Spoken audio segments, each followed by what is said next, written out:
expulsando demônios, fazendo a parte mais difícil. Aqueles outros barcos que estavam aparentemente sossegados, aparentemente sossegados, sabe por que eu falo isso? Porque aquele que não incomoda o inimigo vive aparentemente sossegado. Sabe por que é aparentemente sossegado? Sabe por que eu falo aparentemente sossegado? Porque a verdadeira paz vem aqui, ó, na alma. E sabe quando você tem paz na alma? Quando você faz a vontade de Deus. Não tem como você ir para a casa de Deus, esperar uma revelação, esperar as bênçãos do Senhor e sempre querer ter paz na alma. Se Deus quer muito mais da gente fica se limitando. Deus quer que a gente vá, que a gente voe, e a gente fica se limitando. Eles queriam as bênçãos, queriam o barco deles. Por isso que a tempestade não veio. Mas se levantou uma grande tempestade. E aqueles discípulos tentaram sair daquela tempestade sozinhos. Eles tinham habilidade no mar, eram pescadores, viviam no mar da Galileia, tinham a habilidade de pescadores, conheciam o mar como a palma da sua mão. Eles falaram: a gente consegue vencer sozinho. A gente consegue. Tentaram de tudo quanto é jeito. Tentaram de todas as maneiras vencer aquela tempestade. Mas eles não sabiam, eles não perceberam que a solução estava tão pertinho deles. Jesus estava dormindo no barco, queridos. Jesus estava dormindo no barco. E ele foi o último a ser chamado. Eles tentaram primeiro, sozinhos, sair da tempestade. Assim somos nós. Muitas vezes a gente passa por tempestade e a gente tenta sair sozinho, do nosso jeito, com as nossas forças. Mas Jeremias, capítulo 17, versículo 5, fala: maldito é o homem que confia no homem. Maldito sou eu quando confio em mim mesma. Temos que confiar que temos um Deus que tudo pode. E eles confiaram assim. Jesus dormiu no barco. A solução estava do lado deles e eles tentaram sair sozinhos. Será que assim a gente também não é? Na nossa luta? Muitas vezes Jesus está no nosso barco, queridos, mas ele está dormindo. Sabe por que ele está dormindo, queridos? Você já parou para pensar por que Jesus estava dormindo no barco naquela tempestade? É claro que tinha um propósito desse sono. Jesus não ia dormir no barco daquele jeito. O barco naquela situação, não tinha estrutura que nossos barcos têm hoje. Os barcos eram fracos, frágeis. A água tomava conta do barco. Jesus estava dormindo no barco como, querido? Se a água estava toda tomada. Jesus tinha um propósito naquele sono. Tinha dois. Deus, Ele quer nos falar duas coisas nesse sono de Jesus. Primeiro, Jesus dormia para mostrar, para provar que Ele confiava no Deus dele. Ele confiava no livramento do Senhor. Esse era o Deus dele. Ele tinha tranquilidade. Como eu falei, o apóstolo Paulo, ele teve tranquilidade na tempestade. Aquele que serve a Deus, ele tem tranquilidade. A tempestade estava ocorrendo e ele estava tranquilo, porque ele sabia que Deus ia dar o livramento aos discípulos e a ele, é claro. Mas outro motivo que ele estava dormindo é porque ele aguardava a reação dos discípulos. Ele estava esperando os discípulos reagirem. Sabe por que muitas vezes na nossa luta, Jesus está no nosso barco e a gente não reage? A gente não reage, sabe como que a gente não reage? Quando a gente não clama ao Senhor, quando a gente não grita como Bartimeu: filho de Davi, tem misericórdia de mim. Clama, fala: Senhor, como aquela mulher, aquela viúva, falou com Eliseu: eu não tenho nada. Fala, você tem que reconhecer para Jesus que você está vazio, querido, que você não sente a presença de Deus. Fala a verdade, clama, chora, grita, faça alguma coisa. É necessário uma atitude. Meu Deus. É necessário. Do jeito que está não pode continuar. Do jeito que está não pode continuar. Se até aqui você não resolveu alguma coisa, você tem que fazer.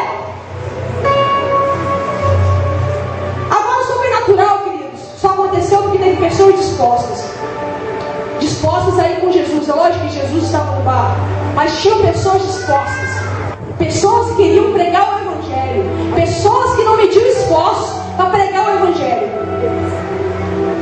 Queridos, quando ele foi acordado, quando Jesus foi acordado, ele falou o seguinte: ele, na verdade, antes de ele acalmar o mar, ele repreendeu o vento e acalmou o mar. Olha aí, Jesus querido. Agora você já parou para pensar por que Jesus repreendeu o vento primeiro? Porque o vento é a causa de qualquer tempestade. Só se ocorrer vento, ocorre tempestade. Primeiro ele tem que ir na fonte, na semente, aonde desencadeia a sua luta, no oculto, no invisível, aonde nem você vê. Ele tem que ir ali, repreender aquilo ali em você. Que nem luta na nossa vida, que nem a gente sabe de onde está vindo. E Jesus repreendeu o vento. E depois acabou o mar.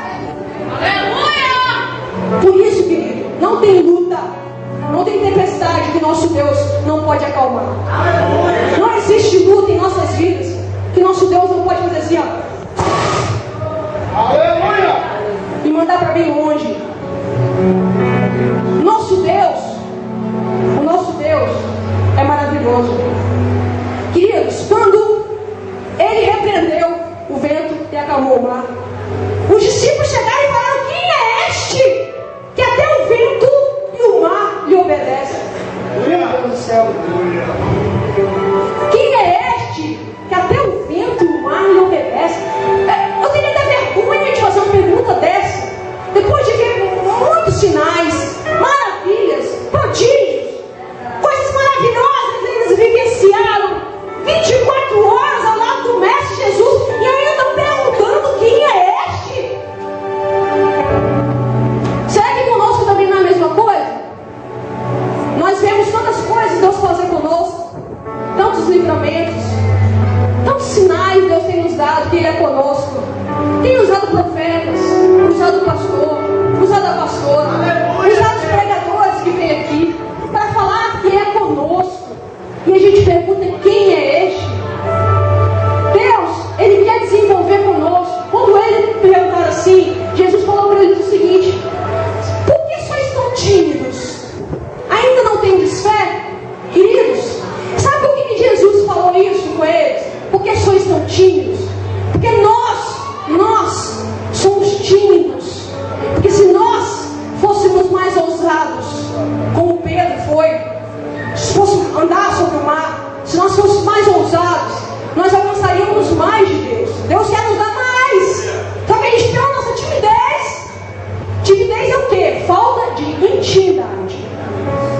Deus, Ele queria desenvolver, Ele queria ver nos discípulos dele intimidade. Ele não viu. Os discípulos viviam com Ele, ainda não tinham intimidade com Ele. Quando você tem um problema na sua casa, à noite, um problema surge do nada, você chama quem? Quem que você chama? Quem você tem mais intimidade, não é? Assim, Jesus queria que os discípulos fizessem. Que chamasse Ele, desenvolvesse uma intimidade com Ele. Jesus queria sentir uma intimidade com eles, algo mais forte. Mas eles queriam manter distância ainda. Às vezes Jesus quer algo mais íntimo de nós. Nós estamos na casa de Deus porque Deus quer desenvolver um relacionamento íntimo, profundo, algo profundo. Ele não quer mais que você fique nessa água rasa. Ele quer que você mergulhe. Teve uma outra tempestade para finalizar que Jesus passou, que é diferente dessa. Essa tempestade, os discípulos foram adiante e ele se encontrou com Jesus no caminho. Ele se encontrou com os discípulos no caminho. Os discípulos foram e ele passou por cima do mar. Quando ele passou por cima do mar, ele quis nos dizer o seguinte: não há tempestade na sua vida que Jesus não possa colocar debaixo dos pés dele, que ele não possa andar por cima. Não existe tempestade na sua vida que nosso Jesus não ande por cima e não coloque debaixo do pé dele. Quando ele estava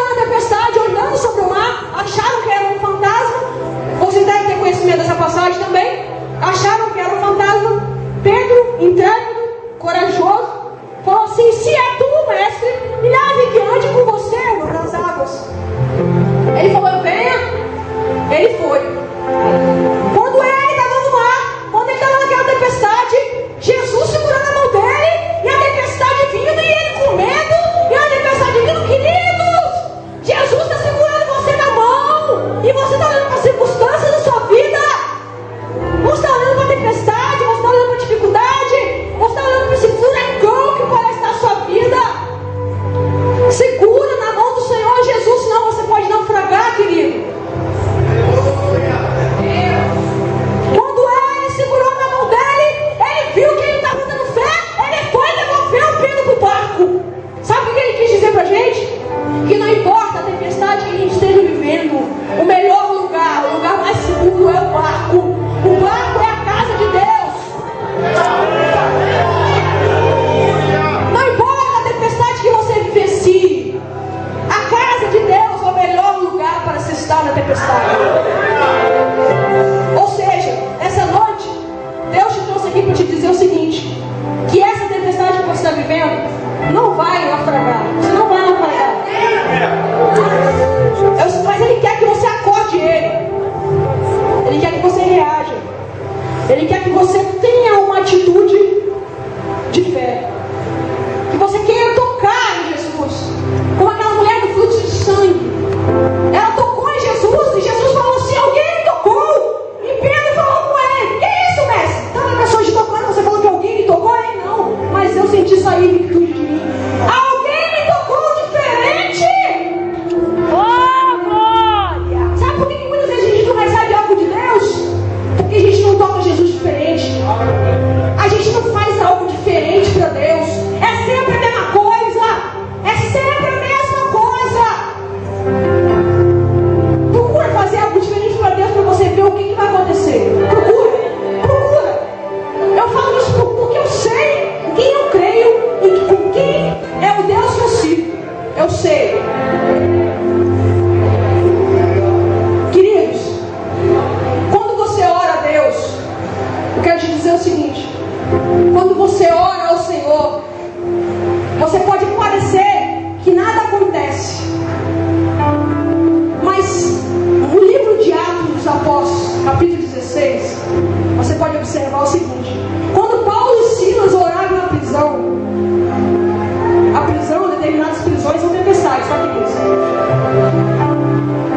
De repente eles oraram, de repente,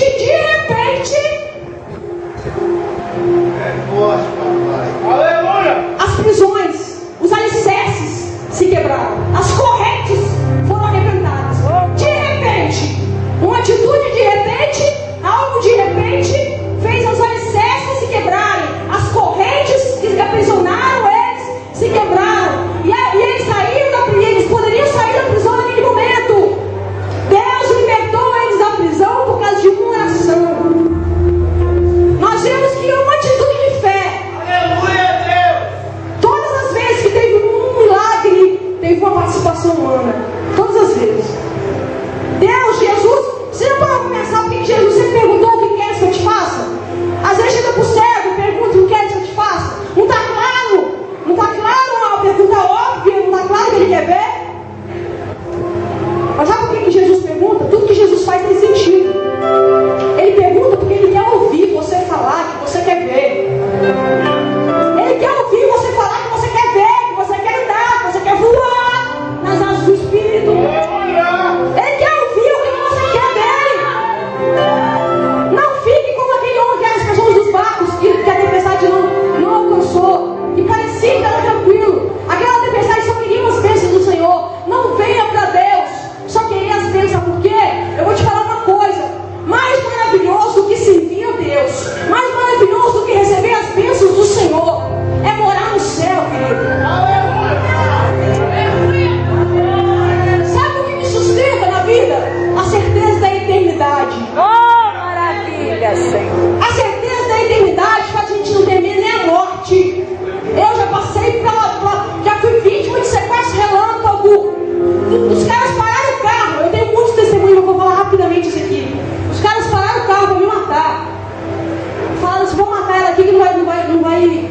gastar em nada, porque na verdade ele estava sem dinheiro. Eles pararam o carro para me matar, queridos. Se coloca no meu lugar. Você com 3 bandidos no seu carro e chegar no momento em que você vê a morte na sua frente. Parece que passa um filme na sua vida, na sua mente. Passa um filme. Passa tudo. Fala assim, oh, não é possível. Vou deixar meu marido. Vou deixar minha vida. E eu? Tipo assim, aí acabou. Mas os anjos do Senhor estavam comigo ali. Os anjos do Senhor estavam comigo. Os anjos do Senhor, a presença de Deus. Embora eu via a morte, eu não temia a morte.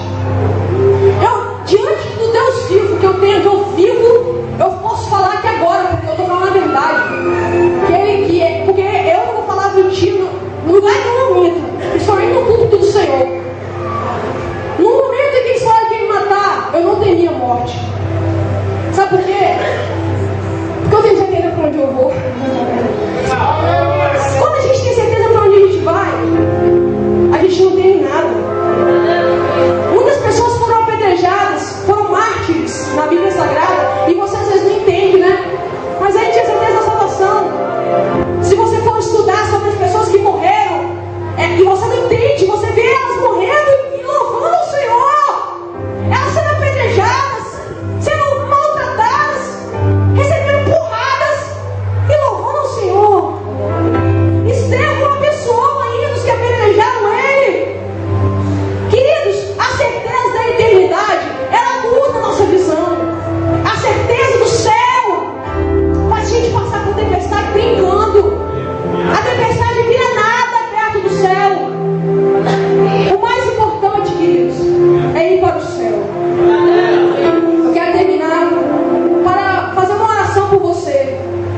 Por você que deseja, que você sente, que quer dar um passo, quer reagir diante dessa tempestade que você está vivendo. Eu não sei se você, eu quero perguntar primeiramente se tem alguma vida do Senhor Jesus nessa noite. Se tem alguma vida que queira servir a esse Deus maravilhoso, a esse Deus que faz a gente não temer nem a morte. Se tem alguma vida para o Senhor Jesus nessa noite, eu quero chamar aqui na frente. E se não vier ninguém para dar Jesus nessa noite, eu acredito que todos já sejam de Jesus. Eu acredito que todos já tenham aceitado Jesus. Então eu quero chamar aqui na frente aquele que quer uma oração, aquele que está vivenciando uma tempestade. Eu não sei qual é a tempestade que você está vivenciando, mas eu quero te chamar aqui na frente, porque eu sei que Deus vai te dar a vitória e Deus vai te abrir os olhos nessa tempestade. Quero fazer uma oração por você.